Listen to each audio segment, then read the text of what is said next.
বাংলা চলচ্চিত্রের প্রখ্যাত সঙ্গীত পরিচালক অশোক ভদ্র আজকের আমার মিউজিক অ্যালবাম, গানের অ্যালবাম মন যে তোমাকে খোঁজে গানের যে অ্যালবামের রেকর্ডিংয়ের কিছু কাজ ছিল প্রিয় চট্টোপাধ্যায় এবং গৌতম সুস্মিতের লেখা এবং আমার দাদা অশোক ভদ্রের সুর।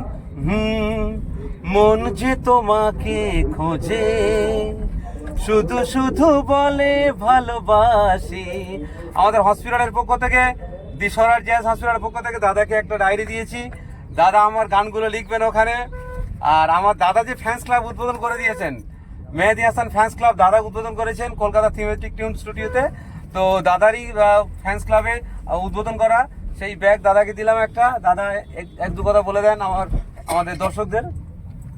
আমার যারা গান শোনেন আর কি, আমাদের বাংলা গান যারা শোনেন, শুধু আমার গান না, যারা বাংলা গান শোনেন তাদের অনেক ধন্যবাদ।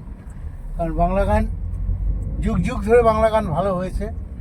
একটা সময় তো গোল্ডেন পিরিয়ড ছিল, সে সময় তো গানের কোনো কথাই ছিল, যেমনি কথা তেমনি সুর তেমনি লিপিং, যারা লিপ দিয়েছেন। এখন উত্তম শতবর্ষ চলছে, উত্তম করে মহানায়কের লিপে এই সমস্ত গানগুলো অনবদ্য হয়ে আছে। আমরা সেই সময়টা পাইনি, কিন্তু পরবর্তী সময় আমাদের যারা হিরো, মিঠুন চক্রবর্তী, আমি মিঠুনদার অনেক ছবি করেছি। আমাদের খুব কাছের মানুষ বুম্বাদা, প্রসেনজিৎ চট্টোপাধ্যায়, তাপস পাল, চিরঞ্জিত দাদের আমি অনেক ছবির কাজ করার সৌভাগ্য হয়েছে। বিশেষ করে বুম্বাদার কতগুলো ছবি করেছি আমি নিজেই অত জানি না। অনেক ছবি, প্রায় 350-র উপরে দাদা ছবি করেছেন। টোটাল ছবি আর কি করেছে, হয়তো বেশিও করি। বাংলাদেশে ছবি নিয়ে বেশি হবে। হিন্দি, বম্বেতেও আমি কাজ করি। বম্বেতে এই বম্বে থেকে ফিরলাম আমি। জাহিরুল ইসলাম দাদা, আপনাকে অনেক ধন্যবাদ। এবং ভাবি নাজিমা খাতুন, খুবই আমি খুব খুশি হলাম যে আপনারা একটা সেবা প্রতিষ্ঠান চালান। আপনাদের নার্সিংহোমের উত্তর শ্রীবৃদ্ধি হোক। আর আপনারা মেহেদিকে যেভাবে আপনারা হেল্প করছেন, একটা ট্যালেন্টেড ছেলে, এইভাবে হেল্প করুন।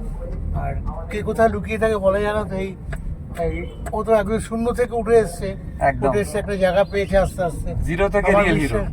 আমার বিশ্বাস যে ও যদি ঠিক যদি অনেস্টি এবং ঠিক যদি নিষ্ঠা থাকে, একদিন অনেক বড় হবে। এবং শুধু বাংলা, মাথায় একটু হাত দিয়ে দেন, শুধু বাংলা না পশ্চিমবঙ্গ তথা ভারতবর্ষের মান রাখবে।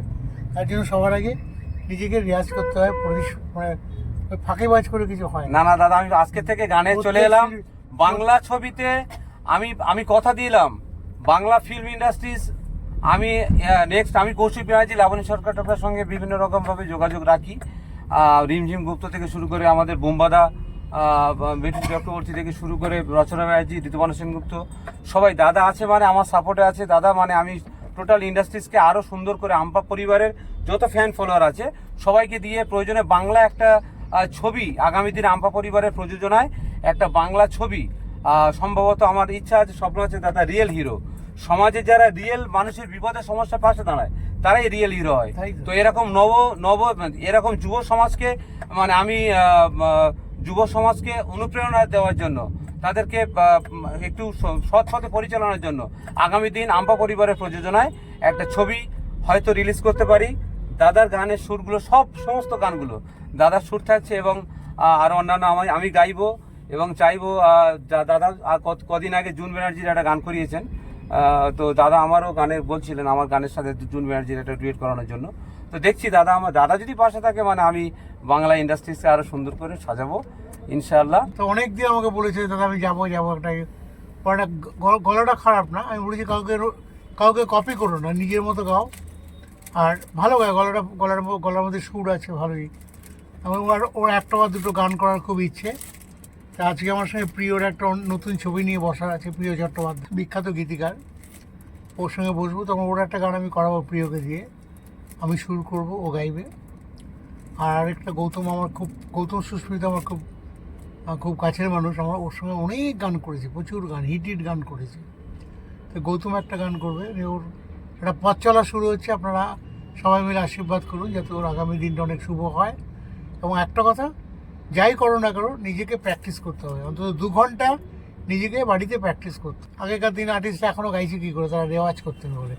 রেওয়াজটা একটা রাখতে হবে প্রতিদিন, অন্তত সকালে 1 ঘন্টা, বিকেলে 1 ঘন্টা, বা সকালে 1-2 ঘন্টা যদি করতে পারে, বিকেলে না করতে পারে কোনো অসুবিধা নেই। গানটা রেওয়াজ করতে হবে, করলে স্থায়িত্ব। কে কখন বড় হয়ে যায় কেউ বলতে পারে না।